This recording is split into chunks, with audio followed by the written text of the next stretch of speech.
അന്ന് രാത്രി ഒരുപോലെ കണ്ണടയ്ക്കാൻ അനുപമയ്ക്ക് കഴിഞ്ഞില്ല. സന്തോഷിന്റെ കൂടെ ഒളിച്ചോടുന്നതിനെ കുറിച്ചായിരുന്നു അവളുടെ ചിന്ത. രാവിലെ പുസ്തക ബാഗിനുള്ളിൽ ഒന്ന് രണ്ട് ഡ്രസ്സുകളും അത്യാവശ്യ സാധനങ്ങളും രാധ കാണാതെ അനു എടുത്തു വെച്ചു. അച്ഛാ പോട്ടെ. അവൾ കരുണേട്ടനോട് യാത്ര പറഞ്ഞതും ആ മെഴുകൾ നിറഞ്ഞു തുളുമ്പി. ആരും കാണാതെ അവൾ കണ്ണുകളൊപ്പി. ചേച്ചി, ഞാൻ ഇറങ്ങുവാ, രാധയോട് പറഞ്ഞ് ബാഗുമായി അനു പുറത്തേക്ക് ഇറങ്ങി. അപ്പോൾ സന്തോഷ് എസ്റ്റേറ്റ് ബംഗ്ലാവിലായിരുന്നു. എടാ, അവൾ ഇന്ന് വരുമെന്ന് ഉറപ്പാണോ? ഒരു സിഗരറ്റ് കത്തിച്ച് ചുണ്ടിൽ വെച്ചുകൊണ്ട് ആൻഡ്രൂസ് തിരക്കി. തീർച്ചയായും വരും. ആ കാര്യത്തിൽ സന്തോഷിന് സംശയമില്ലായിരുന്നു. എങ്കിൽ പറഞ്ഞത് ഓർമ്മയുണ്ടല്ലോ, ആദ്യം നീ അവളെയും കൊണ്ട് ഇങ്ങോട്ട് വരിക. ബാക്കി കാര്യങ്ങൾ നമുക്ക് ഇവിടെ വെച്ച് തീരുമാനിക്കാം. വേഗം ചെല്ല്. നിന്നെ കണ്ടില്ലെങ്കിൽ അവൾ ചിലപ്പോ പോയെന്നിരിക്കും. സന്തോഷം ധൃതിയിൽ പതിവായി സന്ധിക്കുന്ന സ്ഥലത്തേക്ക് നടന്നു. അത് നോക്കി നിന്ന ആൻഡ്രൂസിന്റെ ചുണ്ടിലേക്ക് ഒരു പുഞ്ചിരി പാറി വന്നു. അനുപമയുടെ പോക്കിൽ രാധയ്ക്ക് എന്തോ പന്തികേട് തോന്നി. ആ കാര്യം തോട്ടത്തിൽ ചെന്നപ്പോൾ ജെയിംസിനോട് പറയുകയും ചെയ്തു. രാധ പാലെടുത്ത് മെഷീൻപുരയിലേക്ക്, ഞാൻ ഉടൻ വരാം.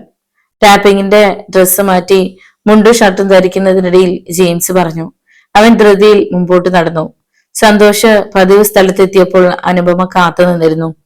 എന്ത് ഇത്ര വൈകിയത്? പരിഭവത്തോടെ അവൾ തിരക്കി. എസ്റ്റേറ്റ് ബംഗ്ലാവിൽ കയറി. മാനേജർ സാറെ കണ്ട് വിവരം പറഞ്ഞു. സന്തോഷ് പറഞ്ഞു. അയ്യോ, ആകെ കുഴപ്പമാവും, എല്ലാവരും അറിയും. അനു പരിഭ്രമിച്ചു. നീ പേടിക്കണ്ട, ആൻഡ്രൂസ് സാർ നമ്മുടെ കൂടെയാണ്. സാറിന്റെ പരിചയത്തിലുള്ള ഒരു തോട്ടമുണ്ട്, നമുക്ക് അങ്ങോട്ട് പോവാം. അത് കേട്ടപ്പോഴാണ് അനുവിന് അല്പം സമാധാനമായത്. ഡ്രസ്സൊക്കെ എടുത്തിട്ടുണ്ടല്ലോ? ഉണ്ട്. നടക്കുന്നതിനിടയിൽ അവൾ പറഞ്ഞു. ചേച്ചിയും അച്ഛനും അറിയുമെന്നാ എന്റെ പേടി. നമ്മൾ ഇവിടം വിട്ടു കഴിഞ്ഞാൽ ആരറിഞ്ഞാൽ എന്താ? വഴിക്ക് വെച്ച് പരിചയക്കാർ ആരെങ്കിലും കാണും. നമുക്ക് കുറുക്ക് വഴിക്ക് പോവാം, അതാ നല്ലത്. ചേച്ചി തോട്ടത്തിൽ കാണും, പിന്നെ ജെയിംസ് ഏട്ടനും. അവനെന്താ നിങ്ങളുടെ കാര്യത്തിൽ ഇത്ര താല്പര്യം? പണ്ട് കിട്ടിയ അടി ഓർത്തുകൊണ്ട് അവൻ ചോദിച്ചു. എനിക്കറിയില്ല. എനിക്കറിയാം, നിന്റെ ചേച്ചിയുടെ ആളല്ലേ അവൻ. എന്താ സന്തോഷ് ഇങ്ങനെയൊക്കെ സംസാരിക്കുന്നത്? അവൾക്ക് ആ സംസാരം ഇഷ്ടപ്പെട്ടില്ല. ഞാൻ പറഞ്ഞത് നിനക്ക് ഇഷ്ടപ്പെട്ടില്ലെന്നറിയാം, പക്ഷെ സത്യം അതാണ്. തോട്ടത്തിൽ എല്ലാവർക്കും അറിയാം. അനു മിണ്ടിയില്ല. അവൾ ആലോചിക്കുകയായിരുന്നു. ജെയിംസ് ഏട്ടനും ചേച്ചിയും തമ്മിലുള്ള കണ്ടുമുട്ടലുകൾക്ക് എന്തെങ്കിലും അസ്വാഭാവികതയുണ്ടോ എന്ന്. പക്ഷെ തനിക്ക് ഇതുവരെ അങ്ങനെ തോന്നിയിട്ടില്ല. സന്തോഷും അനുപമയും ബംഗ്ലാവിനെ സമീപിച്ചുകൊണ്ടിരിക്കുമ്പോൾ ജെയിംസ് കവലയിലെത്തി. ഭാസ്കരൻ എതിരെ വരുന്നത് കണ്ടു. എന്താ ജെയിംസ് ധൃതിയിൽ? ഭാസ്കരൻ തിരക്കി. കർണാടിന്റെ മകൾ അനുപമയെ കണ്ടോ? അവൻ ചോദിച്ചു. ഒരു 10 മിനിറ്റ് മുമ്പ് ആ സന്തോഷിനോടൊപ്പം തോട്ടത്തിലെ ബംഗ്ലാവിലേക്ക് പോകുന്നത് കണ്ടു. എന്താ? കാര്യമുണ്ട്, പറയാം. ജെയിംസ് തോട്ടത്തിലേക്ക് പോയി. എന്തോ ചതിയുണ്ടെന്ന് അവന്റെ മനസ്സ് മന്ത്രിച്ചു. ആരും കാണാതിരിക്കാൻ കുറുക്ക് വഴിയിലൂടെ ആയിരിക്കും അവർ പോയതെന്ന് ജെയിംസ് ഊഹിച്ചു. അവനും ആ വഴിക്ക് തന്നെ വെച്ചുപിടിച്ചു. അപ്പോൾ സന്തോഷ അനുപമയും ബംഗ്ലാവിൽ എത്തിയിരുന്നു. വന്നോ രണ്ടാളും? ചിരിച്ചുകൊണ്ട് ആൻഡ്രൂസ് തിരക്കി. അവന്റെ കണ്ണുകൾ ചുവന്നിരുന്നു. അയാൾ മദ്യപിച്ചിട്ടുണ്ടെന്ന് സന്തോഷിന് തോന്നി. നീയാണോടി രാജകുമാരി രാധയുടെ അനുജത്തി? അവൾക്ക് നേരെ ചുവടുകൾ വെച്ചുകൊണ്ട് അവൻ പുലമ്പി. സാറേ, എന്താ ഇത്? സന്തോഷ് അടുത്തേക്ക് ചെന്നു. നീ മാറി നിൽക്കടാ, പഴയൊരു കടം വീട്ടാനുണ്ട് എനിക്ക്. ഇവളുടെ ചേച്ചി ചെരിപ്പൂരി എന്റെ കരണത്തടിച്ചു. അതിനു പകരം ഇവളെ ഞാൻ... അവൻ പറയാൻ വന്നത് നിർത്തിയിട്ട് അവളെ നോക്കി. അവന് പേടിച്ചു പോയി. ആൻഡ്രൂസ് അവളെ പിടിക്കാൻ എടുത്തതും സന്തോഷ് ഇടയിൽ ചാടി വീണു. സർ, വേണ്ട, മാറട പട്ടി. ആൻഡ്രൂസ് തന്നെ ചതിക്കുകയായിരുന്നുവെന്ന് സന്തോഷിന് മനസ്സിലായി. വന്യമായ പകയോടെ അവൻ ചാടി എണീറ്റു. ആൻഡ്രൂസ് അവനെ വട്ടം പിടിച്ച അടുത്ത മുറിയിലേക്ക് എറിഞ്ഞ് വാതിലടച്ച് ഓടാമ്പലിട്ടു. പേടിച്ചു വരച്ച അനുപമ ഓടാൻ ശ്രമിച്ചപ്പോൾ ആൻഡ്രൂസ് അവളുടെ കയ്യിൽ പിടിച്ച് ബെഡിലേക്കിട്ട് വാതിൽ വലിച്ചടച്ചു. എന്നിട്ട് അവൾക്ക് നേരെ ചുവടുകൾ വെച്ചു. എന്നെ ഉപദ്രവിക്കരുത് പ്ലീസ്. അവളുടെ മെഴുകൾ പൊട്ടിയൊഴുകി. പത്രങ്ങളിൽ അടുത്ത കാലത്ത് വന്ന വാർത്തയിലെ പെൺകുട്ടിയെ കുറിച്ച് അവൾ ഒരു നിമിഷം ഓർത്തുപോയി. എടി മോളെ, നിന്റെ ചേച്ചി എന്റെ വഴിയിൽ വന്നില്ല, പകരം ഞാൻ നിന്നെ കരുവാക്കി.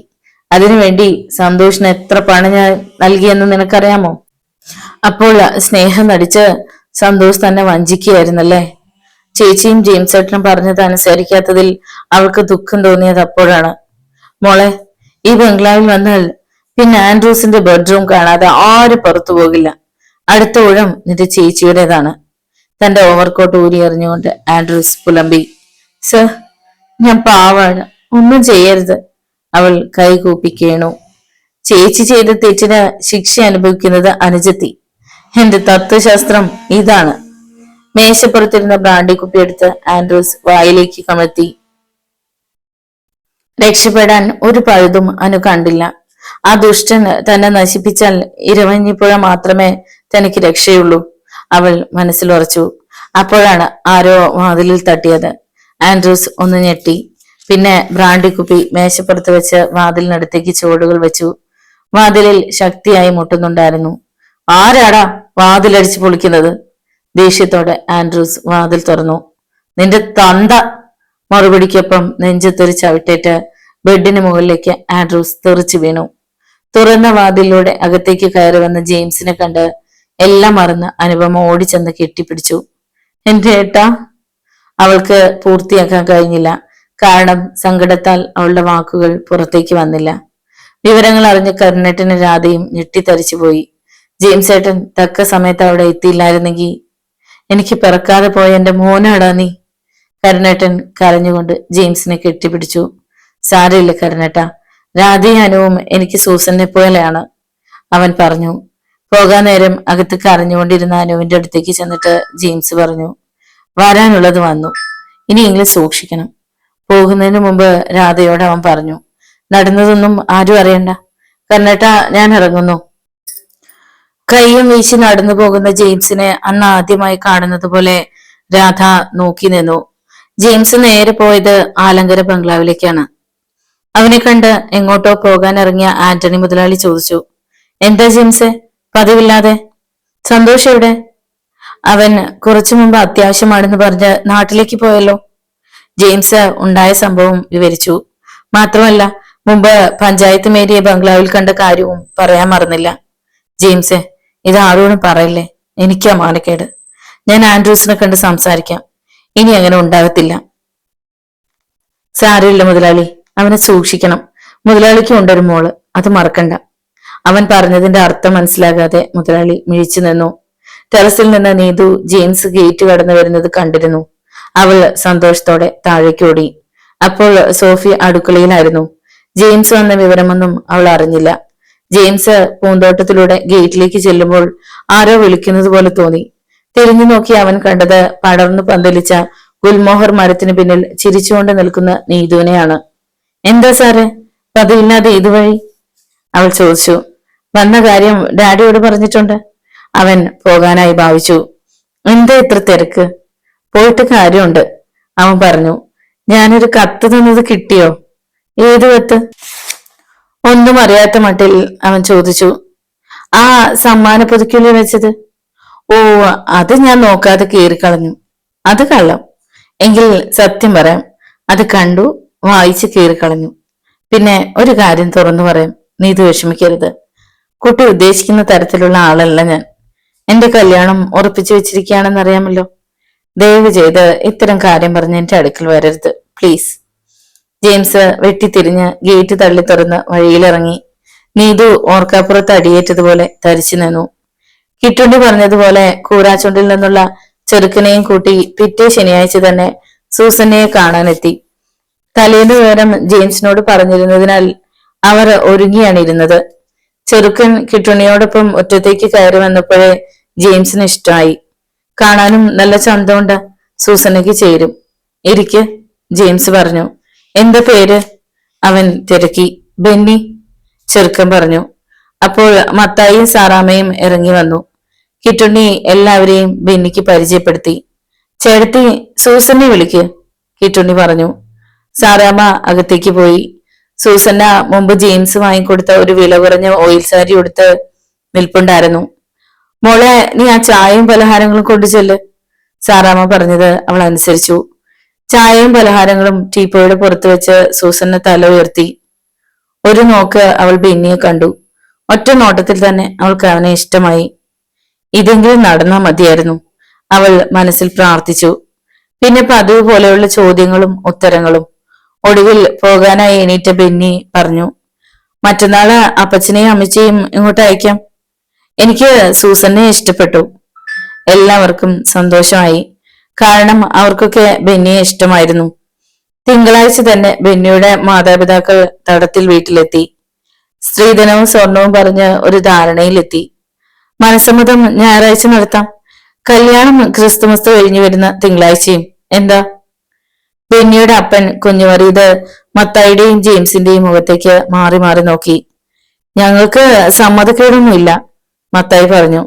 അങ്ങനെ മനസ്സമ്മതവും കല്യാണ തീയതിയും ഉറപ്പിച്ച് കുഞ്ഞുമറിയതും ഭാര്യയും യാത്ര പറഞ്ഞിറങ്ങി. മനസ്സമ്മതത്തിന് വിളിക്കണമെന്ന് ജെയിംസും സൂസനയും ചേർന്ന് ഒരു ലിസ്റ്റ് ഉണ്ടാക്കി. മത്തായിയെ വായിച്ചു കേൾപ്പിക്കുകയും ചെയ്തു. വിട്ടുപോയ ചില പേരുകൾ അയാൾ ഓർമ്മിപ്പിക്കുകയും ചെയ്തു. വലിയ ആർഭാടമായിട്ടൊന്നും വേണ്ടെന്ന് തീരുമാനിച്ചത് ജെയിംസ് ആണ്. എല്ലാവർക്കും ഓരോ പിടിച്ചോറ്, അത് മതി. കൂടുതലായാൽ മറ്റു ചിലവുകൾ കിടക്കുന്നതേ ഉള്ളൂ. അതേ അഭിപ്രായം തന്നെയായിരുന്നു സൂസനയ്ക്കും. മനസ്സമ്മതത്തിന് 3 ദിവസം മുമ്പേ ഒരുക്കം തുടങ്ങി. സോഫിയും എല്ലാ ദിവസവും വൈകുന്നേരം വരെ സൂസനയോടൊപ്പം ഉണ്ടായിരുന്നു. പള്ളിയിലേക്ക് പോകുന്നതിന് മുമ്പ് സോഫിയാണ് സൂസനയെ ഒരുക്കിയതും തലയിൽ മുല്ലപ്പൂമാല ചൂടിച്ചതും ഒക്കെ. അപ്പോൾ ആരും കേൾക്കാതെ സൂസന പറഞ്ഞു, ഇതിനൊക്കെ ഞാൻ പകരം ചെയ്യുന്നുണ്ട് നിന്റെ കല്യാണത്തിന്. അതിന് മറുപടിയായി സോഫി ചിരിച്ചതേ ഉള്ളൂ. സമയമായപ്പോൾ ജെയിംസ് ഏർപ്പാട് ചെയ്തിരുന്ന ജീപ്പിൽ എല്ലാവരും പള്ളിയിലേക്ക് പോയി. ഫാദർ ജോർജ് തെന്നക്കലിന്റെ കാർമ്മികത്വത്തിൽ മനസ്സമ്മതം എന്ന ചടങ്ങ് നടന്നു. ദിവസദളങ്ങൾ അടർന്നു വീണു. ക്രിസ്തുമസിന്റെ തലേന്നാണ് ബാംഗ്ലൂരിൽ നിന്നും ഡേവിഡ് മടങ്ങിയെത്തിയത്. അപ്പോൾ ഡേസിയും പീറ്ററും മോളും വന്നിട്ട് അധിക നേരം ആയിരുന്നില്ല. അളിയൻ എപ്പോ വന്നു? ഡേവിഡ് തിരക്കി. 1 മണിക്കൂർ കൂടുതലായില്ല. ഡേവിഡ് അങ്കിളിന് എങ്ങനെയുണ്ട്? ലിൻസി മോളെ എടുത്തോണ്ട് അങ്ങോട്ട് വന്ന ഡേസി തിരക്കി. പറയത്തക്ക വിശേഷങ്ങളൊന്നുമില്ല. ഷർട്ടിന്റെ ബട്ടൺസ് എടുത്തുകൊണ്ട് ഡേവിഡ് തന്റെ മുറിയിലേക്ക് പോയി. 2 ദിവസമായി ജെയിംസും സോഫിയും രാവിലെ മുതൽ വൈകുന്നേരം വരെ പള്ളിമേടയിലായിരുന്നു. ക്രിസ്തുമസിന് രാത്രിയിൽ പാടാൻ പുതിയ ചില ഗാനങ്ങൾ പഠിക്കാൻ വേണ്ടിയാണ് അവർ പള്ളിമേടയിലെത്തിയത്. ക്രിസ്തുമസിന് തലേന്ന് രാത്രി വൈകുന്നേരം 5 മണിയായപ്പോൾ ജെയിംസും സോഫിയും വീട്ടിലേക്ക് പോന്നു. സോഫി, 10 മണിയാകുമ്പോൾ ഞാൻ വരാം. 12 മണിക്കാണ് പള്ളിയിൽ പിറവിത്തിരുന്നാൾ. നീ റെഡിയായി നിന്നേക്കണം, ജെയിംസ് പറഞ്ഞു. അവൻ ധൃതിയിൽ തന്റെ വീട്ടിലേക്ക് പോയി. ക്രിസ്തുമസ് രാത്രിയിൽ പാതിരാ കുർബാനയ്ക്ക് ആലങ്കര ബംഗ്ലാവിൽ നിന്നും ആന്റണി മുതലാളി, റോസമ്മ, ഡേവിഡ്, നീതു തുടങ്ങിയവർ കാറിൽ പള്ളിയിലേക്ക് പോയി. മോൾക്ക് ചെറിയൊരു പനി. യാത്ര ചെയ്തതുകൊണ്ടായിരിക്കുമെന്ന് ഡേസിക്ക് തോന്നി. അതുകൊണ്ട് അവൾ പള്ളിയിൽ പോയില്ല.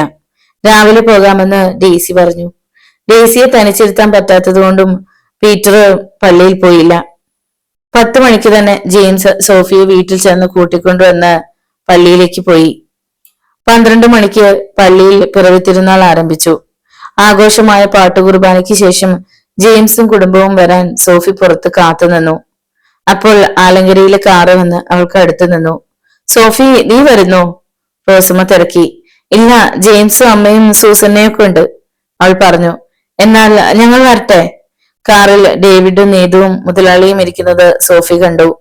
ഡേവിഡ് രാവിലെ വന്നതായിരിക്കുമെന്ന് അവൾ ഊഹിച്ചു. കാർ മുമ്പോട്ട് കുതിച്ചു. 3-4 മിനിറ്റുകൾക്കുള്ളിൽ ജെയിംസും അമ്മയും സൂസന്നയും വന്നു. പോകാം, അവൻ പറഞ്ഞു. അവർ സംസാരിച്ചുകൊണ്ട് മുമ്പോട്ട് നടന്നു. ജെയിംസിന്റെ കയ്യിൽ ടോർച്ച് ഉണ്ടായിരുന്നു. പാട്ടുകൾ നന്നായിരുന്നു, സൂസന്ന പറഞ്ഞു. ഇത്രയും ഞാൻ പ്രതീക്ഷിച്ചില്ല, അവൾ ചിരിച്ചു. കളിയാക്കാണോ? സോഫി ചോദിച്ചു. അല്ല, സോഫി നന്നായി പാടി, മറുപടി പറഞ്ഞത് ജെയിംസ് ആണ്. അവർ നടന്ന് സോഫിയുടെ വീട്ടിലേക്ക് തിരിയുന്ന ഇടവഴിയിലെത്തി. നിങ്ങൾ ഇവിടെ ഇരിക്ക്, ഞാൻ സോഫിയെ വീട്ടിൽ വിട്ടു വരാം, ജെയിംസ് സൂസനയോടും അമ്മയോടും പറഞ്ഞു. വാ സോഫി. അവളുടെ വീട്ടിലേക്ക് കയറുന്ന വേലിക്കരിയിൽ എത്തിയതും സോഫി പറഞ്ഞു. ജെയിംസ് ഏട്ടൻ പോയിക്കോളൂ, ഞാൻ തനിച്ചു പോകാം. അവൻ ടോർച്ച് നീട്ടിയടിച്ചു കൊടുത്തു. സോഫി വീടിന്റെ തെന്നയിൽ കയറിയതും ജെയിംസ് പിന്തിരിഞ്ഞ് അമ്മയുടെയും സൂസനയുടെയും അടുത്തേക്ക് നടന്നു. വാതിലിൽ ആരോ തട്ടിയതുപോലെ തോന്നിയപ്പോൾ ഏലിയാമ്മ കണ്ണു തുറന്നു. ആരാ അത്? ഞാനാ അമ്മച്ചി, സോഫി. ഏലിയാമ്മ എണീറ്റ് വാതിൽ തുറന്നു. എന്തെത്ര താമസിച്ചത്? എന്താ മോളെ, എന്തു പറ്റി? ആകെ വിയർത്തു വിളറിയ സോഫിയെ കണ്ട് ഏലിയാമ്മ തിരക്കി. ഒന്നുമില്ല, അവൾ പറഞ്ഞു. ഇതെന്താ നിന്റെ പുറത്തൊക്കെ മണ്ണ്? ഇങ്ങോട്ട് വരുമ്പോ തെറ്റി വീണതാ അമ്മച്ചി. അത് പറഞ്ഞുകൊണ്ട് സോഫി അവളുടെ മുറിയിലേക്ക് പോയി. ഏലിയാമ്മ വാതിൽ ചേർത്തടച്ചു. കുറച്ചു കഴിഞ്ഞപ്പോൾ സോഫിയുടെ മുറിയിൽ നിന്നും ഏങ്ങലടിക്കുന്ന ശബ്ദം ഏലിയാമ്മ കേട്ടു. സോഫി, മോളെ, അവർ ഉച്ചത്തിൽ വിളിച്ചു. എന്താ മച്ചി? അവൾ വിളി കേട്ടു. നീ എന്തിനാ മോളെ കരയുന്നത്? ഞാൻ കരഞ്ഞില്ല, അമ്മച്ചിക്ക് തോന്നിയതായിരിക്കും, അവൾ പറഞ്ഞു. പിന്നെ ശബ്ദമൊന്നും കേൾക്കാത്തത് കൊണ്ട് അത് നേരായിരിക്കുമെന്ന് ഏലിയാമ്മയ്ക്കും തോന്നി. രാവിലെ പതിവ് സമയത്ത് സോഫി എഴുന്നേൽക്കാത്തത് കണ്ട് ഏലിയാമ്മ അത്ഭുതപ്പെട്ടു. സാധാരണ വെട്ടം വെക്കുന്നതിന് മുമ്പ് എണീറ്റ് കടുംചായ ഉണ്ടാക്കി ഒരു ഗ്ലാസ് തനിക്ക് കൊണ്ടുതരുന്നതാണ്. ഇനി ഇവൾക്ക് ഇത് എന്തു പറ്റി? സോഫി, മോളെ, ഏലിയാമ്മ എണീറ്റ് ചെന്ന് അവളെ വിളിച്ചു. കണ്ണിൽ നിന്നും കണ്ണുനീർ ഒലിച്ചിറങ്ങി ഉണങ്ങിയ പാട് ഏലിയാമ്മ കണ്ടുപിടിച്ചു. മോളെ, നീ കരയുകയായിരുന്നോ? എണീക്കുന്നില്ലേ? എന്തു പറ്റി നിനക്ക്? ഒന്നുമില്ല അമ്മച്ചി. സോഫി എണീറ്റിരുന്നു. നീ ഇന്ന് ബംഗ്ലാവിൽ പോകുന്നില്ലേ? ഇല്ല. അതെന്താ? പോകുന്നില്ല, അത്ര തന്നെ. ദേഷ്യത്തോടെ അവൾ മുറ്റത്തേക്ക് ഇറങ്ങി. പെണ്ണിന് ഇത് എന്നാ പറ്റി മാതാവേ? ഏലിയാമ്മ നെഞ്ചിൽ കൈവച്ചുകൊണ്ട് പിറുപിറുത്തു. സോഫി വീട്ടിൽ ഓരോ പണികളും ചെയ്യുന്നത് വളരെ യാന്ത്രികമായിട്ടാണെന്ന് ഏലിയാമ്മയ്ക്ക് തോന്നി. ഒറ്റ രാത്രി കൊണ്ട് അവളുടെ പ്രസരിപ്പും കളിയും ചിരിയും നഷ്ടപ്പെട്ടതുപോലെ. ഒന്നും മിണ്ടാതെ ഏതെങ്കിലും ഒരു മൂലക്കിരിന്ന് കരയുന്ന സോഫി ഒരു അത്ഭുതമായി. ഏലിയാമ്മ എത്ര ചോദിച്ചിട്ടും അവൾ ഒന്നും പറഞ്ഞില്ല. 3-4 ദിവസമായി ജെയിംസ് സോഫിയെ കണ്ടിട്ട്. ക്രിസ്തുമസിന്റെ അന്ന് രാത്രിയിലാണ് അവർ ഒടുവിൽ കണ്ടത്. സൂസന്നയുടെ കല്യാണമായതിനാൽ ജെയിംസിന് തിരക്ക് പിടിച്ച പണികളായിരുന്നു. എല്ലാത്തിനും അവൻ വേണം ഓടാൻ. അതിനിടയിൽ സോഫിയെ കാണാൻ സമയം കിട്ടിയില്ലെന്നതാണ് സത്യം. സൂസന്നയുടെ കല്യാണം വിളിക്കാൻ ഏതായാലും സോഫിയുടെ വീട്ടിൽ പോകണം. അവളെ കാണുകയും ചെയ്യാം. ജെയിംസ് സോഫിയുടെ വീട്ടിലെത്തി. സോഫി, അവൻ വിളിച്ചു. ഏലിയാമ്മ ജെയിംസിന്റെ ശബ്ദം കേട്ട് ഇറങ്ങി വന്നു. അല്ല ജെയിംസോ, കയറിയിരിക്ക്. ഇരിക്കാനൊന്നും നേരമില്ല അമ്മച്ചി, കല്യാണത്തിരക്കിലാ. ആ, സോഫിയുടെ? അവൾ അകത്ത് കിടപ്പുണ്ട്. സോഫി, ജെയിംസ് വീണ്ടും വിളിച്ചു. അപ്പോൾ അകത്തെ വാതിൽക്കൽ സോഫിയുടെ മുഖം അവൻ കണ്ടു. ജെയിംസ് അമ്പരന്നുപോയി. 3-4 ദിവസം കൊണ്ട് സോഫി വല്ലാതെ ക്ഷീണിച്ചിരിക്കുന്നു. കുറച്ചുകാലം രോഗശൈലിയിൽ കിടന്ന പോലുണ്ട് കോലം കണ്ടാൽ. നിനക്ക് എന്തു പറ്റി വേണേ? ജെയിംസ് തിരക്കി. അതിന് മറുപടി ഒരു തേങ്ങലായിരുന്നു. സോഫി, സൂസനയുടെ കല്യാണാണ് വരുന്ന തിങ്കളാഴ്ച.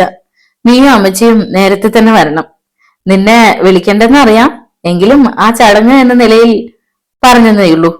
ജെയിംസ് ഊറിയ ചിരിയോടെ പറഞ്ഞു. ഞാൻ വരില്ല, അവൾ പറഞ്ഞു. അവളുടെ മുഖത്ത് യാതൊരു ഭാവമാറ്റവും ജെയിംസ് കണ്ടില്ല. സോഫി, അറിയാതെ അവൻ വിളിച്ചുപോയി. അതെ, എനിക്ക് വരാൻ പറ്റില്ല. ജെയിംസ് ഏട്ടൻ എന്നെ കാണാൻ ഇനി ഇവിടെ വരരുത്. പുറത്തേക്ക് വന്ന തേങ്ങൽ കടിച്ചമർത്തിക്കൊണ്ട് സോഫി അകത്തേക്ക് ഓടി. ഇടിവെട്ടിയതുപോലെ ജെയിംസ് തരിച്ചു നിന്നു.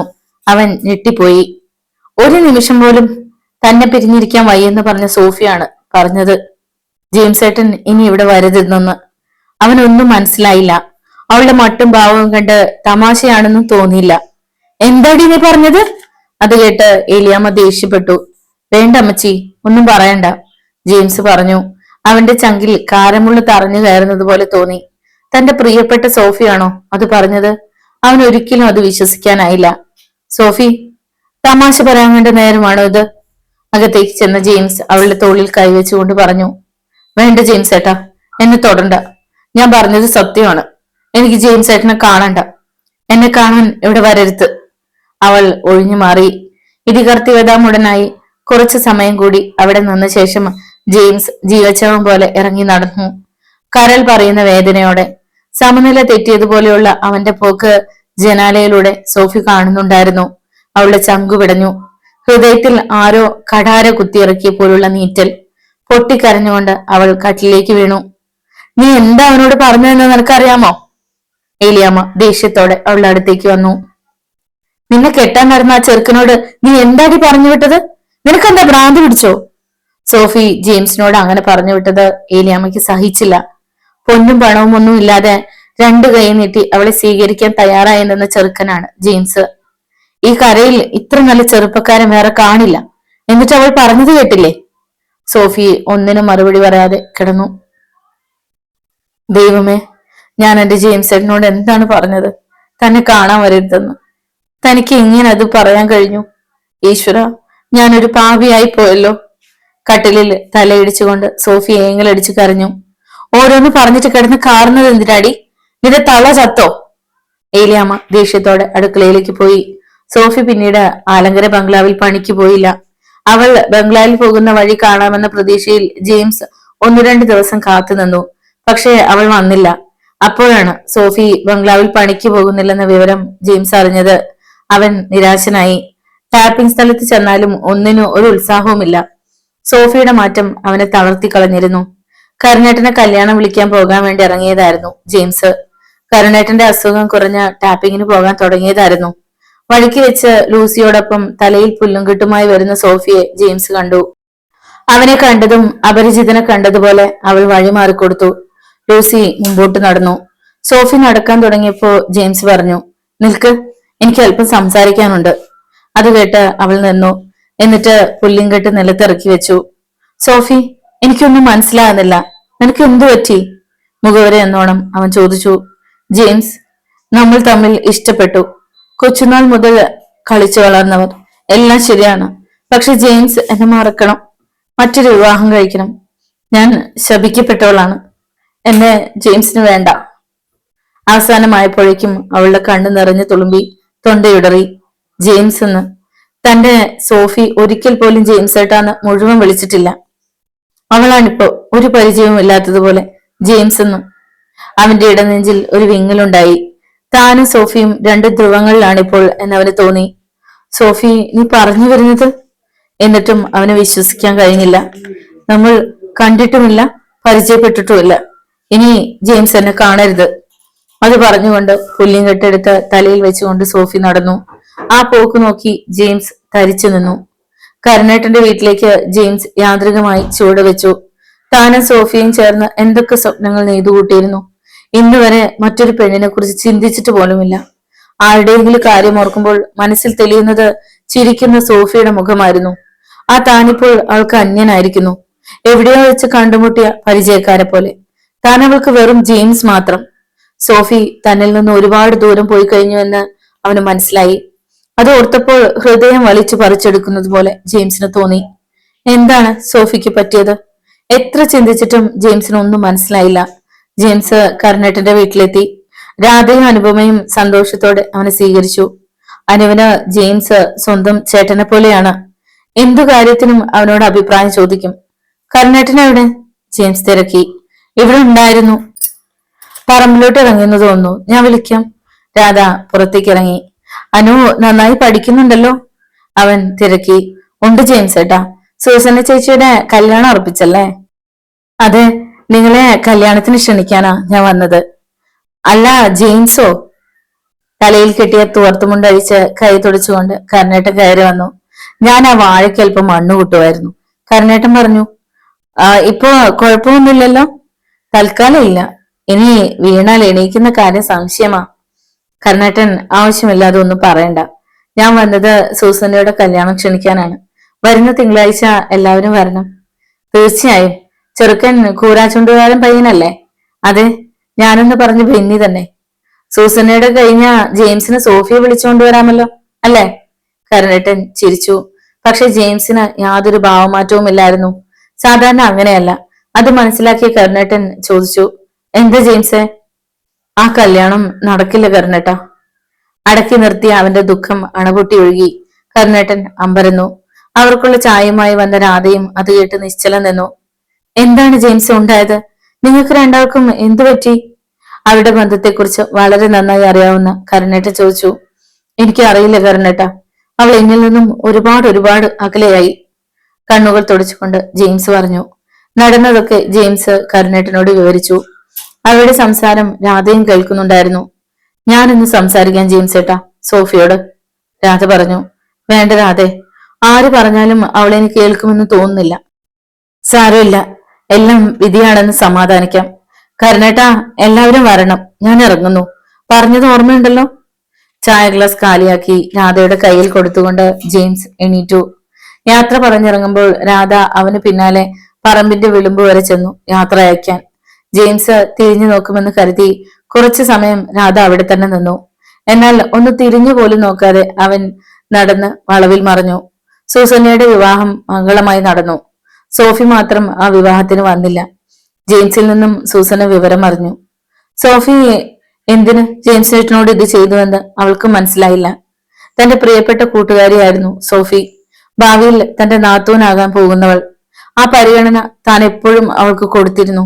പക്ഷെ അവൾ ദിവസങ്ങൾ ഇരവഞ്ഞിപ്പുഴയിലൂടെ ഒഴുകിക്കൊണ്ടിരുന്നു. 3 മാസങ്ങൾ 3 ആഴ്ചയുടെ വേഗത്തിൽ കടന്നുപോയി. സോഫിക്ക് മാറ്റമൊന്നും വന്നില്ല. അവൾ യാന്ത്രികമായി ജീവിക്കുകയായിരുന്നു.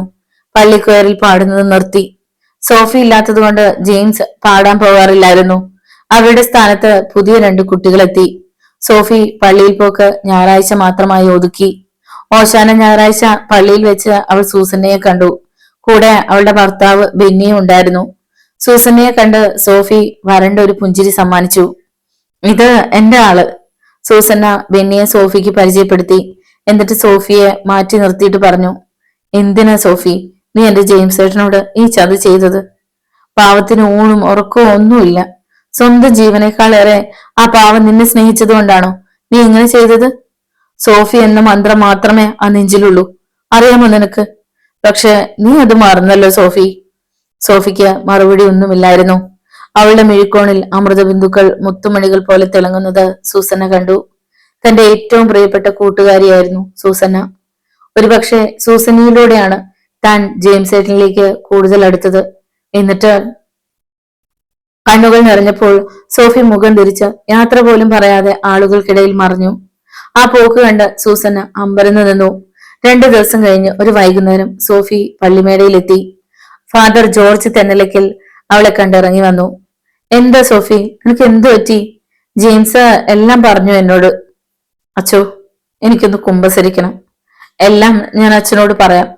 ആരോടെങ്കിലും പറഞ്ഞില്ലെങ്കിൽ എന്റെ മനസ്സമാധാനം ഇനിയും നഷ്ടപ്പെടും. വരൂ. തെന്നക്കിലച്ചൻ അവളെയും കൊണ്ട് പള്ളിയിലേക്ക് പോയി. കുമ്പസാരക്കൂടിന് പിന്നിൽ അവർ മുട്ടുകുത്തി. ഒരു കുഞ്ഞാടിനെ പോലെ സോഫി നിന്നു. സത്യത്തിന്റെ മടിച്ചപ്പ് അവൾ അച്ഛനു മുമ്പാകെ തുറന്നു. സത്യങ്ങളുടെ ഘോഷയാത്രയിൽ തെന്നലയ്ക്ക് അച്ഛൻ ഞെട്ടിപ്പോയി. ഇതെല്ലാം സത്യമാണോ കുഞ്ഞ്? അതെ അച്ചു, എനിക്ക് ജെയിംസിനെ വഞ്ചിക്കാൻ വയ്യായിരുന്നു. അതുകൊണ്ടാ എന്റെ ഹൃദയം പറിച്ചെടുക്കുന്നത് പോലെ മനഃപൂർവ്വം ജെയിംസിൽ നിന്ന് അകന്നത്. അച്ചു, ഞാൻ ചെയ്തത് തെറ്റാണോ? അച്ഛന് മറുപടി പറയാൻ വാക്കുകളില്ലായിരുന്നു. എനിക്കിനി ജീവിക്കണമെന്നില്ല അച്ചു. പൊട്ടിക്കരഞ്ഞുകൊണ്ട് സോഫി ഓടുന്നത് കണ്ടുകൊണ്ടാണ് കപ്പ്യാരി പാപ്പി കയറി വന്നത്. ആ സമയത്ത് ഇവൾ എന്തിനു പള്ളിയിൽ വന്നു? പാപ്പി അങ്ങനെയാണ് ചിന്തിച്ചത്. എന്തിനായിരിക്കും അവൾ കരഞ്ഞുകൊണ്ട് ഓടിയത്? എനിക്കിനി ജീവിക്കണമെന്നില്ല എന്നല്ലേ അവൾ പറഞ്ഞത്? പാപ്പി സംശയത്തോടെ അച്ഛനെ നോക്കി. എന്നിട്ട് തിരക്കി, ആ കൊച്ചു എന്തിനാണച്ചോ കരഞ്ഞുകൊണ്ട് ഓടിയത്? എനിക്കറിയില്ല. അച്ഛൻ കൈമലർത്തി. പാപ്പി അച്ഛനെ സൂക്ഷിച്ചു നോക്കിയിട്ട് പുറത്തേക്ക് പോയി.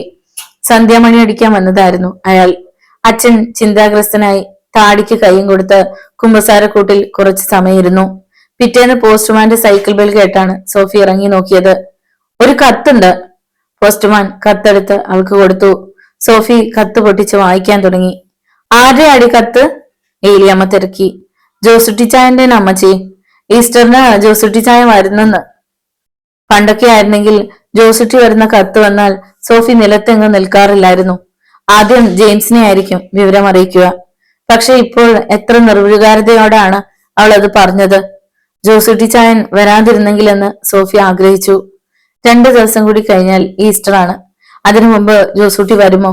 അതായിരുന്നു ഏലിയാമ്മയുടെ സംശയം. പലപ്പോഴും കത്തിൽ എഴുതുന്ന സമയത്തൊന്നും ജോസൂട്ടി വന്നിട്ടില്ല എന്നതാണ് സത്യം. ഈസ്റ്റർ ആഘോഷിക്കാൻ ആലങ്കര ബംഗ്ലാവിൽ ഡെയ്സിയും പീറ്ററും ഡേവിഡും എല്ലാം ഒത്തുകൂടി.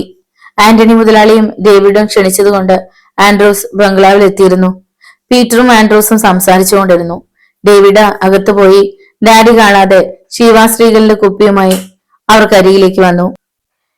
എന്റെ ഒരു ഫ്രണ്ടിന്റെ അപ്പൻ സ്റ്റേറ്റിൽ നിന്ന് വന്നപ്പോ കൊണ്ടുവന്നതാ. നല്ല സ്വയംഭൻ സാധനമാ. മദ്യക്കുപ്പിയുടെ അടപ്പ് തുറന്ന് ഗ്ലാസ്സിലേക്ക് ഒഴിക്കുന്നതിനിടയിൽ ഡേവിഡ് പറഞ്ഞു. ഈസ്റ്ററിന്റെ പിറ്റേന്ന് അടുക്കളയിൽ പുതിയ വേലക്കാരിയെ കണ്ട് പീറ്റർ റോസമ്മയോട് ചോദിച്ചു, അമ്മച്ചി, ആ പഴയ പെണ്ണിപ്പോ വരാറില്ലേ? ഇല്ല, 3-4 മാസമായി അത് വന്നിട്ട്. അതുകൊണ്ട് പുതിയ ഒരെണ്ണത്തിനെ കിട്ടാൻ കുറെ പാടുപെട്ടു. ഈ കൊച്ചിനെ ഒന്ന് പിടിച്ചേ, ഞാൻ ഒന്ന് കുളിക്കട്ടെ. ലിന്റെ മോളെ പീറ്ററിന്റെ കയ്യിൽ കൊടുത്തിട്ട് ഡെയ്സി പറഞ്ഞു. പീറ്റർ മോളുമായി സ്റ്റെയർ കേസ് കയറി 2ാം നിലയിലേക്ക് പോയി. നീതു, നീ ഇവളെ ഒന്ന് എടുക്ക്, പീറ്റർ നീതുവിനോട് പറഞ്ഞു. സോഫി ഉറക്കമുണർന്ന് കിടക്കുകയായിരുന്നു. ഏലിയാമ്മ എണീറ്റിട്ടില്ല. കിഴക്ക് പുലരിയുടെ പൊൻവെളിച്ചം എത്തി നോക്കുന്നതേയുള്ളൂ. ഈസ്റ്ററിന് വരുമെന്ന് കത്തെഴുതിയിട്ട് ജോസുട്ടിച്ചായന് എന്തു പറ്റി? അവൾ ഓർത്തു. പിന്നെ ഓർമ്മകളുടെ ഘോഷയാത്രകൾ അവളുടെ മനസ്സിലൂടെ കടന്നുപോയി. അച്ഛനോട് മനസ്സ് തുറന്നപ്പോ അല്പം ആശ്വാസം ലഭിച്ചതാണ്. പക്ഷെ ഇപ്പോൾ പെട്ടെന്നാണ് സോഫിക്ക് മനംപുരട്ടലുണ്ടായത്. സോഫി പിന്നാമ്പുറത്തെ വാഴച്ചോട്ടിൽ കുത്തിയിരുന്ന് ഒന്നു രണ്ട് കവിൾ പിത്തവെള്ളം ഛർദിച്ചു. ഇന്നലെ രാത്രിയിലും ഛർദി ഉണ്ടായത് അവൾ ഓർത്തു. ഈശ്വര! അപ്പോൾ ഞെട്ടലോടെ സോഫി അടിവയറ്റിൽ കൈ ചേർത്തു. ആരെങ്കിലും ഇതറിഞ്ഞ് അവക്ക് എന്ത് ചെയ്യണമെന്ന് ഒരു ഊഹവും കിട്ടിയില്ല. രാവിലെ ലൂസി പറഞ്ഞപ്പോഴാണ് ബംഗ്ലാവിൽ എല്ലാവരും എത്തിയ വിവരം സോഫി അറിഞ്ഞത്. ഉച്ച കഴിഞ്ഞപ്പോൾ സോഫി കുളിച്ചൊരുങ്ങി ഇറങ്ങിയത് കണ്ട് ഏലിയാമ്മ ചോദിച്ചു, നീ എവിടെ പോകുന്നു? ബംഗ്ലാവ് വരെ. സോഫി ഇറങ്ങി നടന്നു. അപ്രതീക്ഷിതമായി സോഫിയെ കണ്ട് റോസമ്മ സന്തോഷിച്ചു. എന്താ മോളെ, ഇങ്ങോട്ടൊന്നും കാണാറില്ലല്ലോ, നിനക്ക് എന്ത് പറ്റി? അതിന് മറുപടി ഒരു പുഞ്ചിരിയിൽ ഒതുക്കി. അപ്പോഴാണ് ഡെയ്സി സോഫിയെ കണ്ടത്. അല്ല, സോഫിയോ? കുശലൻ ചോദിച്ചുകൊണ്ട് ഡെയ്സി അടുത്തു വന്നു. അവളുടെ കയ്യിലിരുന്ന മോളെ സോഫി എടുത്തു. നിന്റെയും ജെയിംസിന്റെയും കല്യാണം ഉടനെ ഉണ്ടാകുമെന്ന് ഇന്നാളെ നീ പറഞ്ഞതാണല്ലോ, എന്നിട്ട് എന്ത് പറ്റി സോഫി? സോഫിയുടെ മുഖം ഇരുണ്ടു. എന്തൊക്കെയോ വിളിച്ചു പറയാൻ അവൾ ആഗ്രഹിച്ചു. പിന്നെ പതിയെ പറഞ്ഞു, അത് നടക്കില്ല ചേച്ചി. ഡെയ്സി! അപ്സ്റ്ററിൽ നിന്നും പീറ്റർ വിളിക്കുന്നത് കേട്ട് ഡെയ്സി അങ്ങോട്ട് പോയി. ഡേവിഡ് അടുക്കളയിലേക്ക് വരുമ്പോഴാണ് സോഫിയെ കണ്ടത്. അവനെ കണ്ടതും സോഫി മുഖം തിരിച്ചു. എന്താ സോഫി, ഒരു മൈൻഡ് ഇല്ലാതെ? സോഫി ഒന്നും മിണ്ടാതെ മോളെ കളിപ്പിച്ചുകൊണ്ട് നിന്നു. അപ്പോൾ ഡെയ്സി തിരിച്ചു വന്നു. മോള് വാ. ഡെയ്സി മോളെ വാങ്ങി അകത്തേക്ക് പോയി. ഡെയ്സി വരുന്നത് കണ്ട് ഡേവിഡും അകത്തേക്ക് വലിഞ്ഞു കളഞ്ഞു. സോഫി ചുറ്റും നോക്കി. അടുത്തെങ്ങും ആരുമില്ല. അവൾ സാവധാനത്തിൽ മുകളിലേക്കുള്ള സ്റ്റെപ്പുകൾ കയറി. നേരെ ഇരുട്ടുന്നതിന് മുമ്പ് സോഫി വീട്ടിൽ തിരിച്ചെത്തി. ചെന്നപാട് അവൾ കട്ടിലിൽ കയറി കിടന്നു. എന്താ മോളെ, റോസമ്മ എന്തു പറഞ്ഞു? ഏലിയാമ്മ തിരക്കി. അമ്മച്ചിക്ക് എങ്ങനെ ഉണ്ടെന്ന് തിരക്കി. അവളൊരു കള്ളം പറഞ്ഞു. ആരോ ഊർത്തി വിട്ട മാതിരി രാത്രിയുടെ കരിമ്പടം അഴിഞ്ഞു വീണു. ഏലിയാമ്മ അത്താഴം കഴിക്കാൻ വിളിച്ചിട്ടും സോഫി എണീറ്റില്ല. ഈയിടെയായി എന്തു കഴിച്ചാലും ഛർദിയാണ്. അത് പറയാൻ പറ്റാത്തതുകൊണ്ട് ഒന്നും വേണ്ടെന്ന് പറഞ്ഞ് അവൾ കിടന്നു. കുറച്ചു കഴിഞ്ഞപ്പോൾ അവൾ മയങ്ങിപ്പോയി. മയക്കത്തിൽ ഒരു ഭീകര സ്വപ്നം കണ്ട് സോഫി ഞെട്ടി ഉണർന്നു. അമ്മച്ചിയുടെ കൂർക്കംവലി മാത്രം കേൾക്കാം. നേരം ഒരുപാട് രാത്രിയായെന്ന് സോഫിക്ക് തോന്നി. ഉറച്ച ചില തീരുമാനങ്ങളോടെ സോഫി എണീറ്റ് വാതിൽ തുറന്ന് പുറത്തിറങ്ങി. പുല്ലൂരാമ്പാറ ഗ്രാമം അന്ന് ഉറക്കമുണർന്നത് ആ വാർത്ത കേട്ടിട്ടായിരുന്നു. തറക്കുന്നൽ കുര്യാച്ചന്റെ മകൾ സോഫിയെ കാണാനില്ല. അയൽവീട്ടുകാരൊക്കെ തറക്കുന്നൽ വീട്ടിലേക്ക് പാഞ്ഞു. കട്ടിലിൽ അലമുറയിട്ട് കരയുന്ന ഏലിയാമ്മയെ എല്ലാവരും കൂടി ആശ്വസിപ്പിക്കാൻ പാടുപെടുകയായിരുന്നു. അവൾ ഇവിടെ എവിടെയെങ്കിലും കാണും, ചേട്ടത്തി കിടന്ന് കരയാതെ. അടുത്ത വീട്ടിലെ കത്രീന പറഞ്ഞു. അപ്പനില്ലാത്ത കുഞ്ഞ, എത്ര കഷ്ടപ്പെട്ട ഞാൻ അതിനെ ഈ നിലയിലാക്കിയതെന്ന് അറിയാമോ? ചേട്ടത്തി എണ്ണിപ്പെറുക്കി കരയാൻ തുടങ്ങി. നിങ്ങൾ അങ്ങനെ കിടന്ന് കരഞ്ഞിട്ടെന്താ കാര്യം? ആരോ ആൾക്കൂട്ടത്തിനിടയിൽ നിന്ന് വിളിച്ചു പറഞ്ഞു. ജെയിംസിന് വിവരം അറിയിച്ചോ? അന്തോണി തിരക്കി. ഉവ്വ്, ഭാസ്കരൻ തോട്ടത്തിലേക്ക് പോയിട്ടുണ്ട്. കുറെ ആളുകൾ അടുത്തുള്ള കിണറ്റിലും കുളത്തിലും തെരഞ്ഞു. മറ്റു ചിലർ ഇരവഴിഞ്ഞിപ്പുഴയിലും പോയി നോക്കി.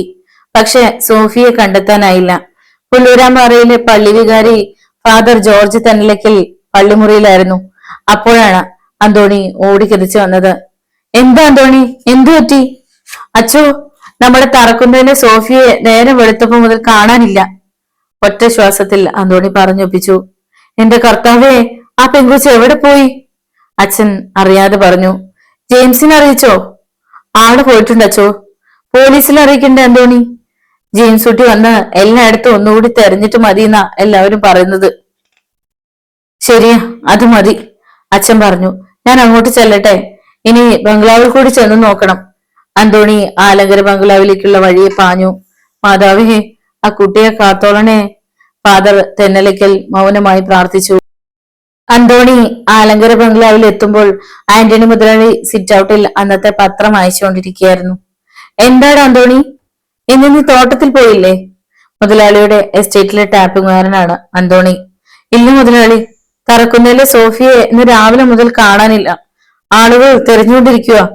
ഇങ്ങോട്ടെങ്ങാനും വന്നോന്നറിയാനാണ് ഞാൻ വന്നത്. ഒറ്റ ശ്വാസത്തിൽ അന്തോണി പറഞ്ഞു. റോസമ്മേ! മുതലാളി ഭാര്യയെ വിളിച്ചു. എന്താ? അടുക്കളയിൽ നിന്നും റോസമ്മ വന്നു. എടി, നമ്മുടെ സോഫിയെ കാണാനില്ലെന്ന്. ഇങ്ങോട്ടെങ്ങാനും വന്നോ? അവൾ ക്രിസ്തുമസിന് ശേഷം ഇവിടെ പണിക്ക് വരാറേ ഇല്ലായിരുന്നല്ലോ. കർത്താവേ, ആ പെങ്കുച്ചിന് എന്താ പറ്റിയേ? ആരോടൊന്നില്ലാതെ റോസമ്മ പറഞ്ഞു. മുതലാളി, ഞാൻ പോട്ടെ. അന്തോണി തിരിഞ്ഞോടി. പത്രം എടുത്താൽ പെങ്കുച്ചുങ്ങൾ ഒളിച്ചോടിയ വാർത്തയേ ഉള്ളൂ. ആരുടെയെങ്കിലും കൂടെ പോയിരിക്കും. പത്രത്തിൽ നിന്ന് കണ്ണെടുക്കാതെ മുതലാളി പറഞ്ഞു. പിന്നെ എനിക്കതിനെ നന്നായി അറിയാം. അവളുടെ മനസ്സ് നിറയെ ജെയിംസാ. അവനെ വിട്ടത് എങ്ങും പോവില്ല. ഇനി ആരെങ്കിലും. റോസമ്മ നിർത്തി. എന്താ മമ്മി? ഉറക്കമുണർന്ന് എണീറ്റ് വന്ന നീതു ചോദിച്ചു. ആ, ഏലിയാമ്മയുടെ മകൾ സോഫിയെ കാണാനില്ലെന്ന്. റോസമ്മ അടുക്കളയിലേക്ക് പോയി. സോഫിക്ക് എന്തു പറ്റി? ആലോചനയോട് നീതു നിന്നു. ജെയിംസ് ആദ്യത്തെ ബ്ലോക്കിലെ പകുതി മരത്തോളം വെട്ടിക്കഴിഞ്ഞപ്പോഴാണ് ഭാസ്കരൻ ഓടി വന്നത്. ജെയിംസെ, നേരം വെളുത്തപ്പോ മുതൽ സോഫിയെ കാണാനില്ല. ആളുകൾ എല്ലായിടത്തും തെരഞ്ഞുകൊണ്ടിരിക്കുക. ഏലിയാമ്മ ചേട്ടത്തി കരഞ്ഞു വിളിച്ചോണ്ടിരിപ്പുണ്ട്. ജെയിംസിന്റെ ഇടനെഞ്ചിൽ ഒരു കൊള്ളിയാൻ മിന്നി. 3-4 മാസമായിട്ട് തന്നെ കാണുന്നത് പോലെ സോഫിക്ക് വെറുപ്പായിരുന്നു. ഒരുപക്ഷെ വെറുപ്പ് അഭിനയിക്കുന്നു. എങ്കിലും ആ ഹൃദയം നിറച്ചും തന്നോടുള്ള സ്നേഹമായിരുന്നുവെന്ന് അറിയാം. അവൾക്ക് എന്തു പറ്റിയെന്ന് മാത്രം തനിക്കറിയില്ല. പക്ഷെ ഇപ്പോ ഞാൻ വരുന്നു. അവൻ കരുണേട്ടന്റെ അടുത്തേക്ക് ചെന്നു. കരുണേട്ട, സോഫിയെ കാണുന്നില്ലെന്ന്. ഞാൻ അങ്ങോട്ട് ചെല്ലട്ടെ? റബ്ബർ കത്തിയും കൂടെയും കരുണേട്ടനെ ഏൽപ്പിച്ച് ജെയിംസും ഭാസ്കറിന്റെ ഒപ്പം തറക്കുന്നൽ വീട്ടിലേക്ക് ഓടി. ബംഗ്ലാവിൽ അന്വേഷിച്ചോ? അന്തോണി ബംഗ്ലാവിലേക്കും പള്ളിയിലേക്കും പോയിട്ടുണ്ട്. അച്ഛന് വിവരം അറിയിക്കാൻ. ഓട്ടത്തിനിടയിൽ ഭാസ്കരൻ പറഞ്ഞു. എന്റെ സോഫിക്ക് ഒരു ആപത്തും വരുത്തരുത് മാതാവേ. ആ ഓട്ടത്തിനിടയിൽ മനം നൊന്ത് ജെയിംസ് പ്രാർത്ഥിക്കുന്നുണ്ടായിരുന്നു. തന്നോടുള്ള വെറുപ്പ് മാറി അവൾ വരുമെന്ന പ്രതീക്ഷയിലാണ് ഇത്രയും നാൾ കാത്തിരുന്നത്. അവളുടെ മനസ്സ് മാറാൻ വേണ്ടി എത്ര കാലം വേണമെങ്കിലും താൻ കാത്തിരിക്കുമായിരുന്നു. പലരും അസൂയയോടെയാണ് തന്നെ നോക്കിയിരുന്നത്. പുല്ലൂരാംപാറയിലെ ഏറ്റവും സുന്ദരിയായ പെൺകുട്ടി സോഫിയായിരുന്നു. അവൾ ജെയിംസിന്റെ പെണ്ണാണെന്നറിഞ്ഞ് പലരും തന്നോട് അസൂയപ്പെട്ടു. തനിക്ക് അഭിമാനമായിരുന്നു. സോഫി സുന്ദരി മാത്രമല്ല, സൽസ്വഭാവിയും ദൈവഭയമുള്ളവളുമായിരുന്നു. പള്ളിക്കൊയറിൽ തങ്ങൾ ഒരുമിച്ച് ചേർന്ന് പാട്ടുകൾ പാടുമ്പോൾ എത്രയോ പെൺകുട്ടികൾ അസൂയപ്പെട്ടിട്ടുണ്ടാകുമെന്ന് കളിയായി സോഫി പറയുമായിരുന്നു. പക്ഷെ എല്ലാം തകിടമറിഞ്ഞത് എത്ര പെട്ടെന്ന്. അവൾ തന്നിൽ നിന്നും മനഃപൂർവ്വം അകലുകയായിരുന്നു. ജെയിംസിനെ ഇനി കാണണ്ട എന്ന് പറയുമ്പോ അവളുടെ ആദരം വിതുമ്പുന്നുണ്ടായിരുന്നു. ഇനി മറ്റാരുമായി സോഫിക്ക് എന്തെങ്കിലും ബന്ധം? ജെയിംസ് ആദ്യമായി അങ്ങനെ ചിന്തിച്ചു. ഒരുപക്ഷെ അവന്റെ കൂടെ അവൾ ഒളിച്ചോടിയതായിരിക്കുമോ? ഛേ, താൻ ഇത്ര ചീപ്പായി ചിന്തിക്കരുത്. സോഫിയെ തനിക്ക് അറിയാവുന്നത്ര നന്നായി മറ്റാർക്കറിയാം? തന്നെ മാത്രം പ്രണവമന്ത്രമാക്കിക്കൊണ്ട് നടന്ന തന്റെ പെണ്ണ്. ഇടവഞ്ഞിപ്പുഴയുടെ പാലം കടന്നപ്പോൾ സോഫിയെ തിരക്കിയിറങ്ങിയവരെ ജെയിംസും ഭാസ്കരനും കണ്ടു. സോഫിയെ കണ്ടോ? അന്തോണിയോട് ജെയിംസ് തിരക്കി. ബംഗ്ലാവിലും പള്ളിയിലും അവൾ ചെന്നിട്ടില്ല. നിരാശയോടെ ജെയിംസ് മുഖം തിരിച്ചു. ജെയിംസ് സോഫിയുടെ വീട്ടിലേക്ക് ചെല്ലുമ്പോൾ അയൽവാസികളായ സ്ത്രീകളുടെ ഇടയിൽ കരഞ്ഞുകൊണ്ടിരിക്കുന്ന ഏലിയാമ്മയെ കണ്ടു. നിന്റെ മോള് പോയടാ മോനെ. ജെയിംസിനെ കണ്ടതും അവർ കരച്ചിൽ ഉച്ചത്തിലാക്കി. അമ്മച്ചി കരയാതിരിക്കെ, അവൾ എങ്ങും പോയില്ല, ഇവിടെ എവിടെയെങ്കിലും കാണും. ജെയിംസ് ഏലിയാമ്മയെ ആശ്വസിപ്പിച്ചു. അവൾ എന്തെങ്കിലും കടുങ്കൈ ചെയ്തതോ എന്ന എന്റെ പേടി. ഇല്ല അമ്മച്ചി, സോഫി നമ്മളോട് അങ്ങനെ കാണിക്കുമോ? നെഞ്ചു പിടയുന്നുണ്ടെങ്കിലും അത് പുറത്തു കാണിക്കാതെ ജെയിംസ് പറഞ്ഞു. അമ്മച്ചി കരയാതെ, ഞാനൊന്ന് അന്വേഷിക്കട്ടെ. അവൻ ഭാസ്കരനെയും വിളിച്ചുകൊണ്ട് വീടിന് പുറത്തിറങ്ങി. അവനെ കണ്ട് അന്തോണിയും 1-2 ആളുകളും അടുത്തേക്ക് വന്നു. എല്ലായിടത്തും നോക്കിയോ? ജെയിംസ് ചോദിച്ചു. ഇല്ല, ഞങ്ങൾ നോക്കാൻ ഒരിടവും ബാക്കിയില്ല ജെയിംസെ, മറിയതേട്ടൻ പറഞ്ഞു. ഏലിയാമ്മയുടെ തൊട്ട അയൽപ്പക്കമാണ് മറിയതേട്ടനും കത്രീനയും. സോഫിയുടെ കൂട്ടുകാരി ലൂസിയും ബീനയും വിഷമത്തോടെ മുറ്റത്ത് നിൽപ്പുണ്ടായിരുന്നു. മറിയതേട്ടന്റെ മകളാണ് ലൂസി, സോഫിയുടെ അടുത്ത കൂട്ടുകാരി. ലൂസിയെ ജെയിംസ് മാറ്റി നിർത്തി ചോദിച്ചു. ഇന്നലെ സോഫി നിന്നോട് എന്തെങ്കിലും പറഞ്ഞിരുന്നോ? ഇല്ല ജെയിംസ് ഏട്ടാ, ഉച്ചയ്ക്ക് ഞങ്ങൾ ഒന്നിച്ചാ പുല്ലരിഞ്ഞോണ്ട് വന്നത്. പിന്നെ രാവിലെ ഞാൻ. അവൾ കരയാൻ തുടങ്ങി. ലൂസിക്ക് ഒന്നും അറിയില്ലെന്ന് ജെയിംസിന് മനസ്സിലായി. അവൻ താടിക്ക് കൈ കൊടുത്തുകൊണ്ട് വീടിന്റെ മുമ്പിൽ കുത്തിയിരുന്നു. ജെയിംസെ, ഇങ്ങനെ ഇരുന്നാൽ എങ്ങനാ? പോലീസിൽ ഒരു പരാതി കൊടുക്കണ്ടേ? മറിയതേട്ടൻ പറഞ്ഞു. വേണം, ഞാനും ഭാസ്കരനും കൂടി പോവാം, അന്തോണി പറഞ്ഞു. ശരിയെന്ന അർത്ഥത്തിൽ അയാൾ തല കുലുക്കി. തിരുവമ്പാടി പോലീസ് സ്റ്റേഷനിലേക്ക് ഭാസ്കരനും അന്തോണിയും പുറപ്പെട്ടു. അച്ഛൻ വരുന്നു. ആളുകൾക്കിടയിൽ ഒരു പിറുപിറുപ്പ് ഉയർന്നു. ജെയിംസ് തല ഉയർത്തി നോക്കി.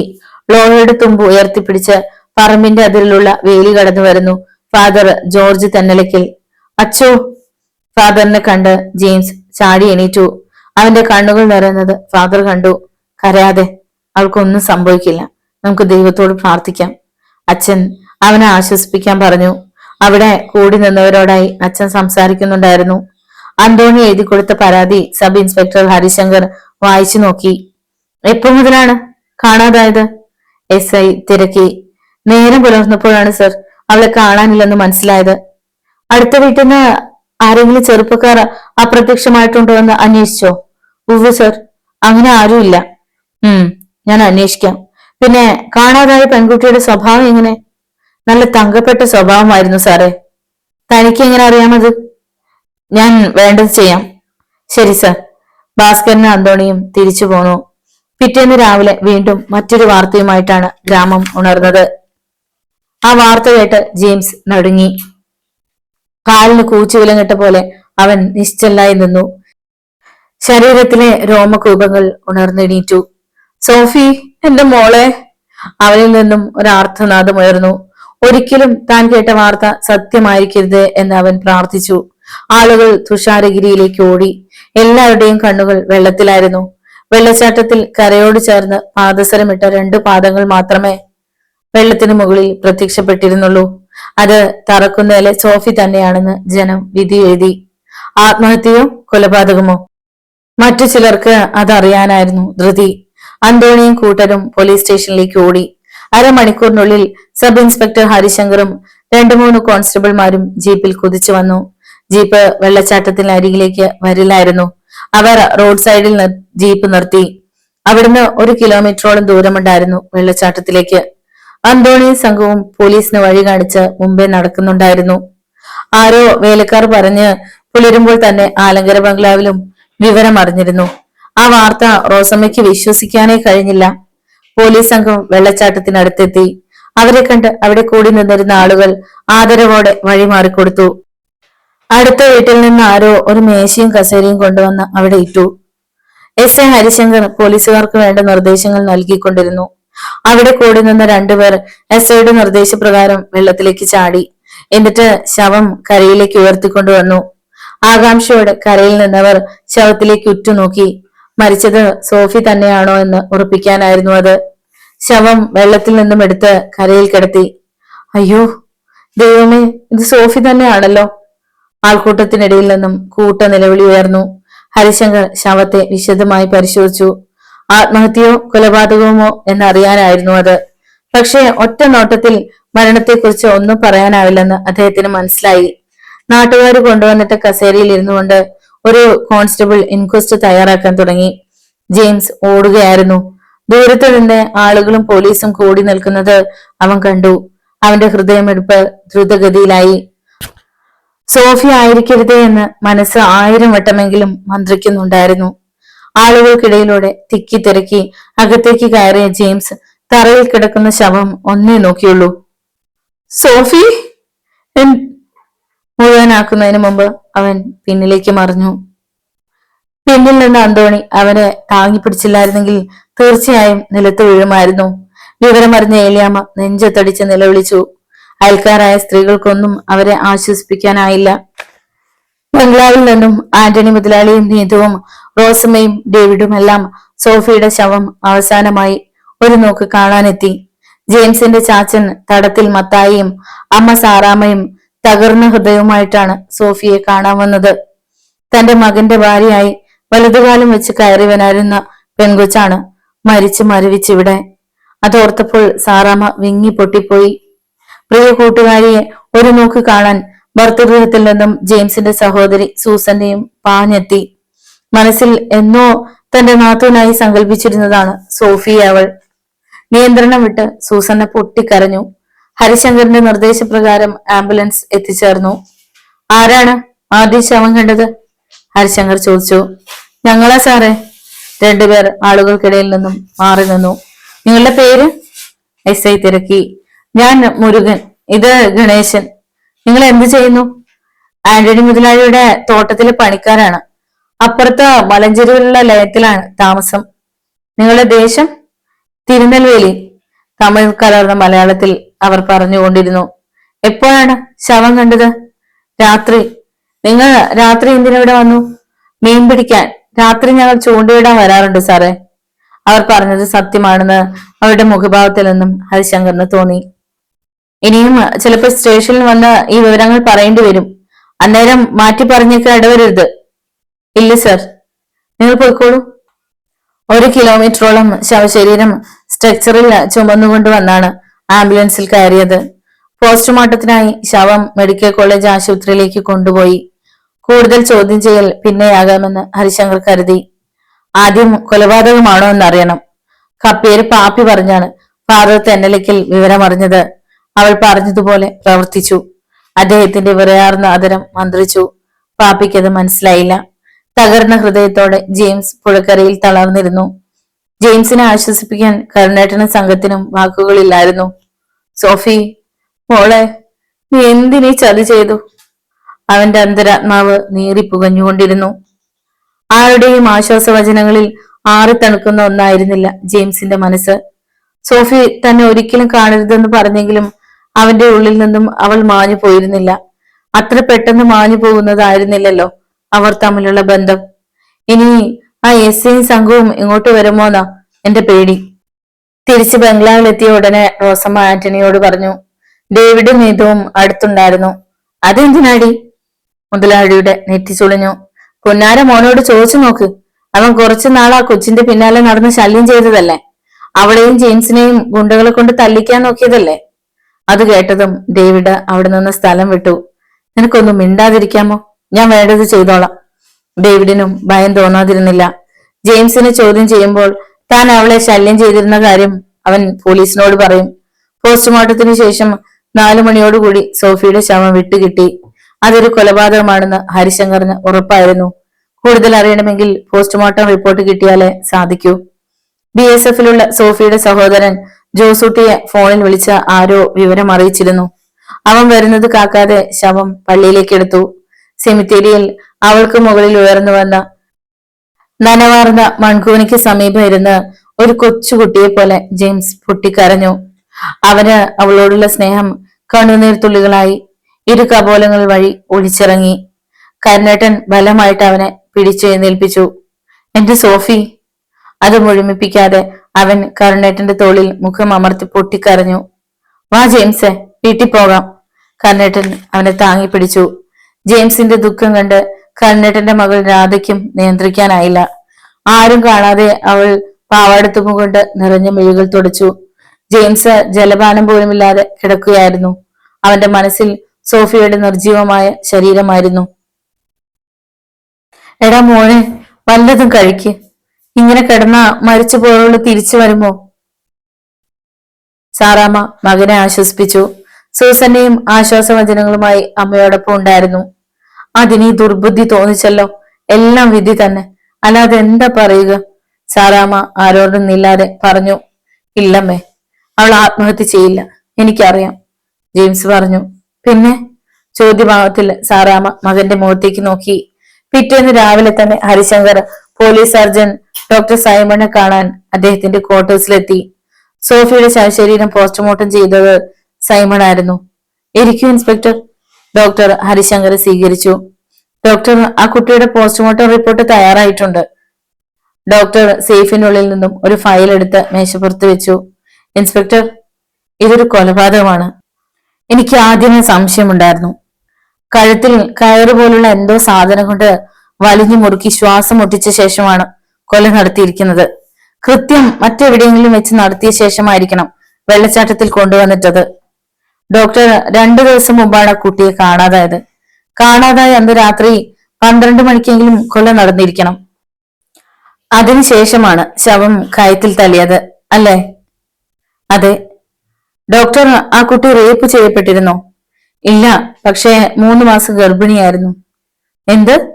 ആ വാർത്ത വിശ്വസിക്കാനാവാതെ ഹരിശങ്കർ ധരിച്ചിരുന്നു. സത്യമാണ്. ഒരുപക്ഷെ അവളുടെ ഗർഭത്തിന് ഉത്തരവാദിയായിരിക്കണം കൊലയാളി. ഐ മീൻ കാമുകൻ. യെസ്, അവൾക്കൊരു കാമുകനുണ്ട്, ജെയിംസ്. അവന് മനസ്സറിയാതെ വരില്ല, ആലോചനയോടെ SI ഹരിശങ്കർ പറഞ്ഞു. നോവലിന്റെ തുടർന്നുള്ള ഭാഗങ്ങൾ കേൾക്കുന്നതിന് വേണ്ടി ചാനൽ സബ്സ്ക്രൈബ് ചെയ്യുക. നിങ്ങളുടെ വിലയേറിയ അഭിപ്രായങ്ങളും നിർദ്ദേശങ്ങളും കമന്റ് ബോക്സിൽ രേഖപ്പെടുത്തുക. വീഡിയോ ഇഷ്ടമായാൽ ഒന്ന് ലൈക്ക് ചെയ്ത് ഹൈപ്പ് കൊടുത്ത് മറ്റു സുഹൃത്തുക്കൾ കൂടി ഷെയർ ചെയ്ത് നൽകുക. നന്ദി. വീണ്ടും കാണാം.